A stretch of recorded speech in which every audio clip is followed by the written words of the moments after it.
Yuke Feldio was never the flashiest adventurer. A red mage, an alchemist, and a strategist at heart. But in the eyes of his A-rank party, Thunderpike, he was just the chore boy. For years, he planned their missions, crafted their potions, and kept the gears turning. But when he finally brought up how unfair their pay was and how little respect he got, they laughed. They mocked his magic, scoffed at his gear, and told him to stop wasting resources. Even Simon, their leader and his longtime friend, said nothing in his defense. That silence was the final push. Yuke quit. He walked away from Thunderpike and 5 years of being ignored. The next day, in the bustling city of Finis, Yuke quietly registered for solo work. No plan, no allies, just freedom. But fate had other ideas. While wandering the guild, he ran into Marina, one of his former students from the Adventurer Academy. She lit up at the sight of him and pulled in 2 more familiar faces, Silk and Rain, the other members of her D-rank party, former students, now adventurers, and they had a request. "Join us," Marina said. "We need you." Yuke hesitated for only a moment. Later, at their first mission together in the Paintal abandoned mine, Clover was born. Though technically still Marina's team, Yuke naturally stepped into the role of mentor, bringing tools he'd crafted himself, alchemical oils to light their way, enchanted lanterns to find ore. He gave quiet instructions, and the girls followed his lead without question. When undead monsters ambushed them, Yuke moved like a seasoned tactician. He cast triple physical enchantments without chanting, replenished Rain's mana mid-fight with a rare refresh mana spell, and even created holy water on the spot using alchemy. The battle was smooth, decisive, and caught on livestream. That night, while eating soup he cooked in the dungeon, the girls reflected. This was more than nostalgia. Yuke wasn't just reliable, he was incredible. Then came the boss fight. A massive steel crab emerged, deadly and armored. Yuke faced it alone, telling the others to stand back. His spell work was surgical, debuffs, misdirection, and a perfect prismatic combo. He live-streamed the fight casually, like it was nothing, and then he crushed it. Back at base, they gathered around. No more awkwardness, no more hesitation. They named themselves Clover, a symbol of growth, luck, and unity. 4 members, 4 leaves, and for the first time in years, Yuke wasn't behind the curtain. He was the leader. He was seen. He belonged. Yuke's solo win against the steel crab doesn't just impress his new teammates, it stuns the entire adventuring world. His live stream racks up over 10,000 views in less than a day. Quiet Red Mage? Not anymore. Meanwhile, back at base, Marina, Silk, and Rain reflect on just how incredible their former teacher is. The decision is unanimous. Yuke is their leader now. Surprised but honored, he accepts. While Clover bonds, Thunderpike starts unraveling. Their healer is out of mana. No one brought potions. The missions are failing. Without Yuke, everything is falling apart. The man they called useless? Turns out he was the glue. Clover, on the other hand, is thriving. They laugh, they plan, they eat homemade food. Yuke proposes their next mission, a C-rank quest at Orden Lakeside Forest. Sounds simple enough, until rumors start swirling about a monster, a powerful one, lurking near the waterfall. Later, in the middle of town, a drunken adventurer named Besio confronts Yuke, jealous he wasn't invited to join Clover. One spell is all it takes. Snare. Besio hits the ground. Problem solved. The forest mission begins. The stream is live. Then it appears. Zarnag, a massive high-rank beast from the northern wilds. This isn't just a fight. It's a death sentence for a D-rank party. Yuke tells the girls to retreat. They refuse. Together they fight. Marina slashes, Rain supports, Silk enchants, and Yuke unleashes Prismatic Missile, a signature spell glowing with raw rainbow energy. Against all odds, they hold their ground. The world watches in awe. The battle isn't over. Zarnag is wounded, but still dangerous. Yuke casts another prismatic missile. Marina follows up with magic blade. Silk and Rain work in perfect sync. Finally, the beast falls. Clover just beat an A-rank monster. The live stream explodes, and the guild takes notice. Silk, Marina, and Rain are promoted to C rank. Yuke. They bump him straight to A. No questions asked. Later, the girls relax by the waterfall, reminiscing about their academy days with Yuke. He'd always believed in them, even when they were just rookies. That night, they ask him about his dream. Yuke opens up. He wants to reach the depths of achromatic darkness, not to conquer it, just to see the end of the world with his own eyes. They promise they'll help him get there. Meanwhile, at a tavern, Thunderpike sulks. Simon admits Yuke might have actually been useful. They start plotting. Maybe they can bring him back. Later, outside the guild, Simon makes the offer. Come back. Bigger cut. Bigger chances. Yuke doesn't even flinch. I'm the leader of Clover now. Inside, the girls overhear everything. Tension brews, jealousy, worry, but also pride. He chose them. And so, hand in hand, they move forward. Not as just adventurers, but as a family. A new request lands in Clover's lap. This time from Earthies, a top-tier armor workshop. The mission? Clear a dungeon while showcasing fashionable battle gear for female adventurers. Perks? Free armor and pay. The team accepts. Wearing fresh, custom-fitted armor, they step into the Ion ruins. Rain's ribbon even matches her plate. Yuke compliments her, which apparently triggers a debuff. The dungeon is compact, but deadly. Rain spots traps, Marina leads, and they bicker over loot like siblings. The magic bag becomes a hot topic. Then, ambush. A pack of orcs attacks. Silk, a dark elf, snaps. Orcs are the natural enemy of elves, and she channels her fury into powerful magic. They survive, but the atmosphere shifts. They're not just teammates anymore. They're family. Among the loot is something rare, a damaged memorandum of revelation. Yuke promises to repair it for Marina, but the next threat doesn't wait. A shadow stalker appears, jet black, silent, and deadly. It leaps across the impassable atrium. Spells fail, barriers break. Marina is seriously wounded. Panic hits. But Yuke doesn't flinch. Snare, paralyze, blind, slow. He stacks debuffs while the others rally. Rain stabilizes Marina. Silk conjures. Marina swings. They don't run. They fight. And they win. Later, Rain patches up Yuke and gently reminds him he doesn't have to carry everything alone.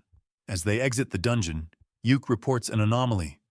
The Shadow Stalker may signal an overflow, a catastrophic dungeon event. But that's tomorrow's problem. Tonight, they rest.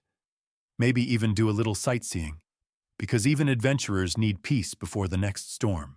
While Clover finds peace, Thunderpike is falling apart. Their food sucks. Potions are low.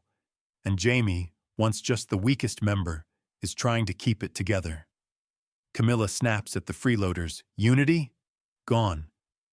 Meanwhile, Simon's being grilled by a guild official.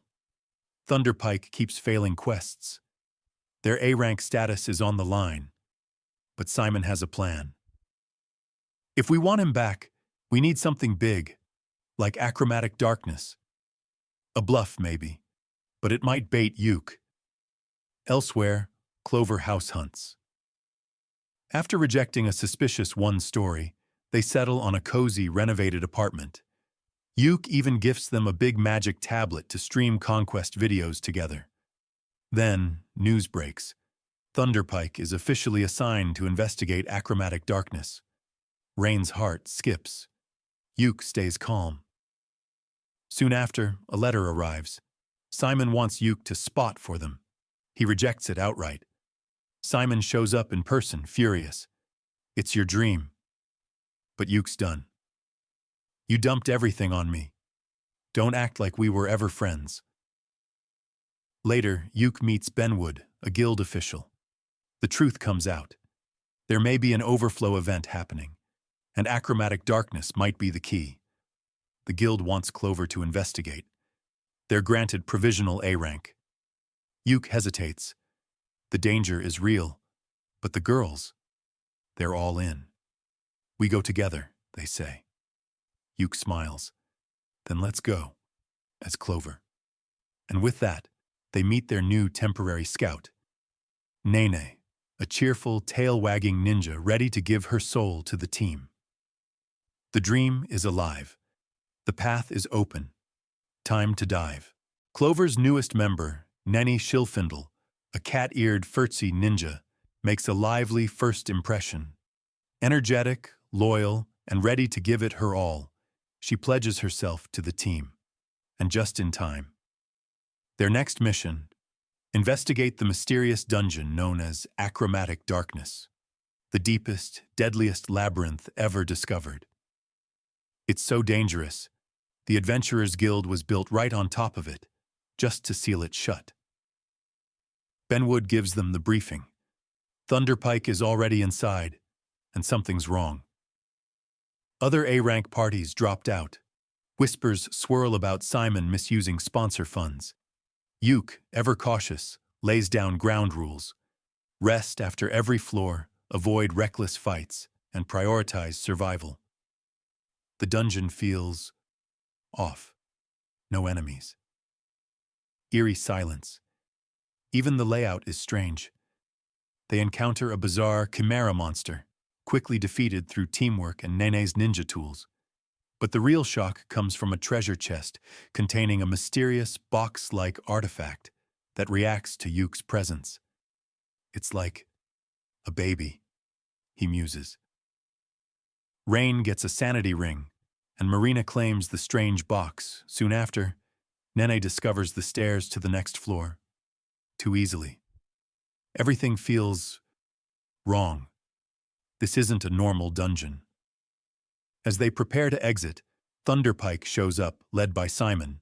He demands an alliance. When Yuke refuses, Simon lashes out, insulting Silk with a racial slur. That's when Yuke loses it. She's family. Don't insult her. Tensions explode. Yuke shuts them down and leads Clover away. But the fallout spreads fast. The slur was caught on stream. Civil rights groups, sponsors, and the guild all condemn Thunderpike. In contrast, Clover is officially promoted to provisional A rank. Simon's furious, and from the shadows, a hooded stranger offers him something darker. Want revenge on Yuke Feldio? Back at base, Marina holds the artifact close.